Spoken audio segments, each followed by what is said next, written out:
1977 April 28న NTR అడవి రాముడు విడుదలై తెలుగు చలనచిత్ర చరిత్రను మార్చేసింది.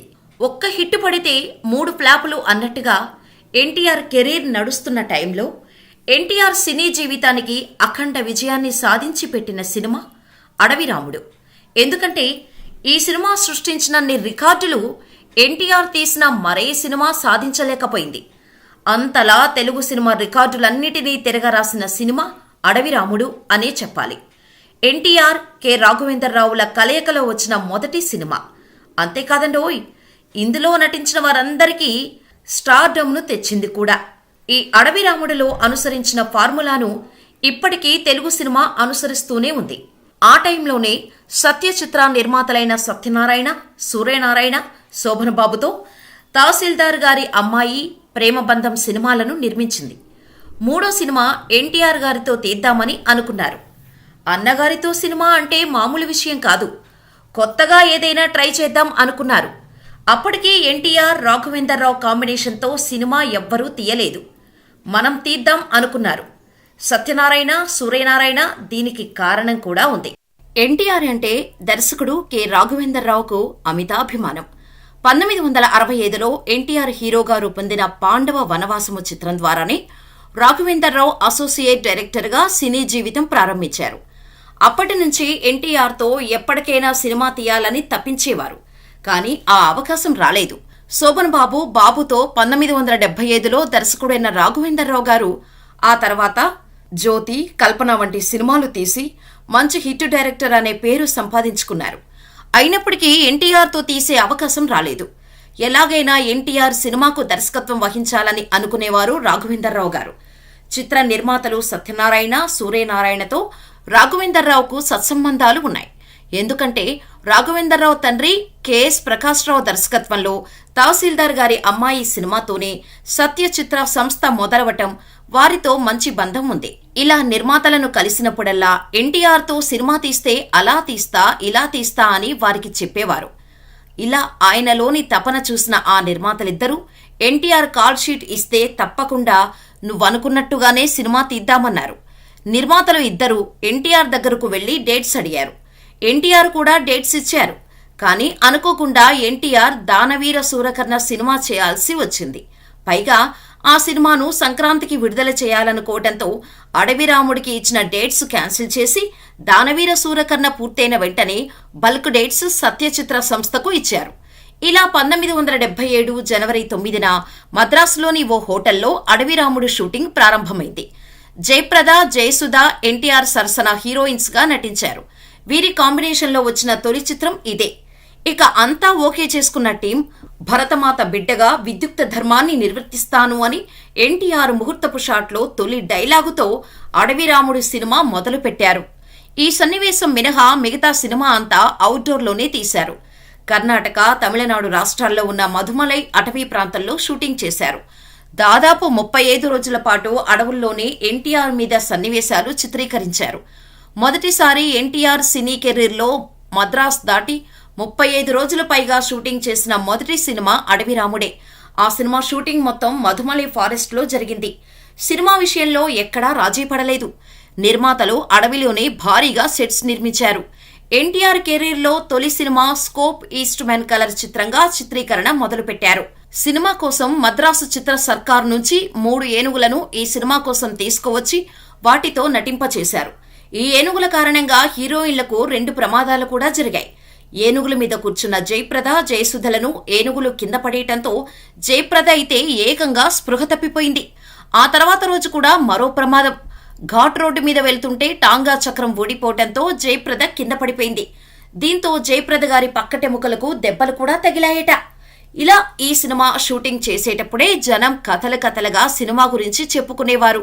పైగా అప్పట్లో ఇప్పట్లా సోషల్ మీడియా లేదు. పత్రికల్లోనే సినిమా కవరేజీ వచ్చేది. సో ఆ నోట ఈ నోట రోజుకో ప్రచారం ఈ సినిమా గురించి జరిగేదట. వాటిల్లో ఓ ప్రచారం బాగా అప్పట్లో వైరల్ అయింది. సినిమాను చింతపల్లె అటవీ ప్రాంతానికి దగ్గరలో చిత్రీకరిస్తున్నారు. పైగా అది చలికాలం. దీంతో చలి చాలా ఎక్కువగా ఉండేది. దీనిని తట్టుకునేందుకు ఎన్టీఆర్ గారు చాలా ఇబ్బంది పడ్డారట. చలిని తట్టుకోవడం కోసం సిగరెట్స్ తాగేవారట. చలి ఎక్కువగా ఉండటంతో ఆయనతో తెచ్చుకున్న పెట్టెలను ఖాళీ చేసేశారు. ఇంకా సినిమా షూటింగ్ పూర్తి కాలేదు, పైగా చలి ముదురుతోంది. వెంటనే షూటింగ్లో ఉన్న బాయ్ని పిలిచి సిగరెట్ పెట్టె తీసుకురమ్మని ఓ 10 రూపాయలు ఇచ్చారట. అప్పట్లో గోల్డ్ ఫ్లేక్ కింగ్ సిగరెట్ పెట్టె ₹8.75. ఆ బాయ్ సిగరెట్ పెట్టె తీసుకువచ్చి అన్నగారు ఉన్న రూంలోకి వెళ్లి అక్కడ పెట్టి వచ్చేశాడు. అప్పటికి అన్నగారు షూటింగులో ఉన్నారు. అంతా ప్యాకప్ చెప్పేశారు. అన్నగారు రూమ్కు వచ్చారు.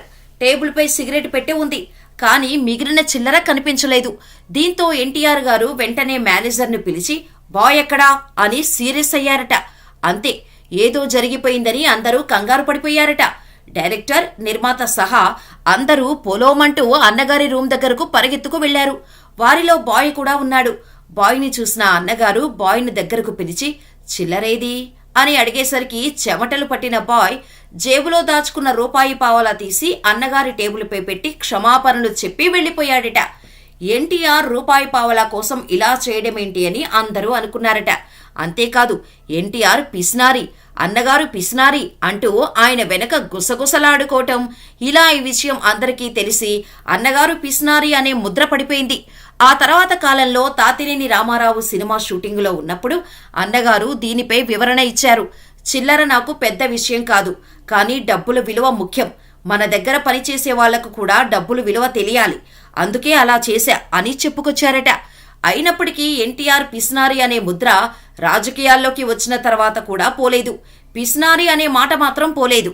ఇక సినిమా విషయానికి వస్తే ఎన్టీఆర్ కాస్ట్యూమ్స్ ని విజయవాడలో యాక్స్ టైలర్ వాలేశ్వరరావు డిజైన్ చేశారు. ఆ టైంలో ఎన్టీఆర్ వేసుకున్న ఆ బట్టలు కూడా బాగా ఫేమస్ అయ్యాయి. దీంతో అప్పట్నుంచి ఎన్టీఆర్ చాలా సినిమాలకు వాలేశ్వరరావే దుస్తులు కుట్టారు. ఇలా 1977 ఏప్రిల్ 28న అడవిరాముడు విడుదలైంది. 40 ప్రింట్లతో ఈ సినిమా విడుదలైంది. జనం అప్పటి వరకు చూడని కొత్త ఎన్టీఆర్ను చూశారు ఈ సినిమాలో. అప్పటి వరకు ఓ సినిమా విడుదలై అత్యధిక కేంద్రాలలో శతదినోత్సవాలు జరుపుకోవడం అన్నది ఎన్టీఆర్ నటించిన లవకుశకు మాత్రమే ఆ రికార్డు ఉంది. తొలి విడత 26 కేంద్రాలలో విడుదలై అన్ని కేంద్రాలలోనూ శతదినోత్సవం జరుపుకుంది.